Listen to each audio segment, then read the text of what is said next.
తెలంగాణ మహిళల ఆత్మగౌరవాన్ని రేవంత్ ప్రభుత్వం దెబ్బతీసిందని బీఆర్ఎస్ సీనియర్ నేత మాజీ ఎమ్మెల్యే గొంగిడి సునీత ఆరోపించారు.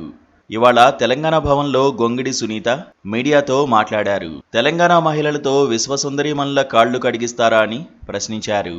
వరంగల్కు చెందిన 2 మహిళా మంత్రులతో కాళ్లు కడిగించి ఉంటే ఇంకా బాగుండేదని అన్నారు. రుద్రమదేవి, సమ్మక్క, సారలమ్మ అస్తిత్వాన్ని రేవంత్ ప్రభుత్వం దెబ్బతీసేలా చేసిందని గొంగిడి సునీత మండిపడ్డారు. బతుకమ్మ చెప్పులతో ఆడిస్తారా అని గొంగిడి సునీత ధ్వజమెత్తారు. రేవంత్ ప్రభుత్వం చర్యలు చూస్తుంటే భస్మాసుర హస్తం గుర్తుకొస్తోందని ఎద్దేవా చేశారు. రేవంత్ రెడ్డికి మనుషుల పట్ల గౌరవం లేదని, దేవుని పట్ల భక్తి లేదని ఆరోపించారు. రేవంత్ రెడ్డికి ఇంత అహంకారం ఎందుకని నిలదీశారు. ఎక్కడెక్కడి నుంచో వచ్చిన వాళ్లు ఆలయాల్లోకి వెళ్తుంటే బీజేపీ నేతలు ఎందుకు మాట్లాడడం లేదని ప్రశ్నించారు. కాంగ్రెస్, బీజేపీ నేతలకు మధ్య ఏం అవగాహన ఒప్పందం ఉందని ప్రశ్నించారు. ముఖ్యమంత్రి రేవంత్ రెడ్డి తెలంగాణ మహిళలకు క్షమాపణ చెప్పాలని గొంగిడి సునీత డిమాండ్ చేశారు.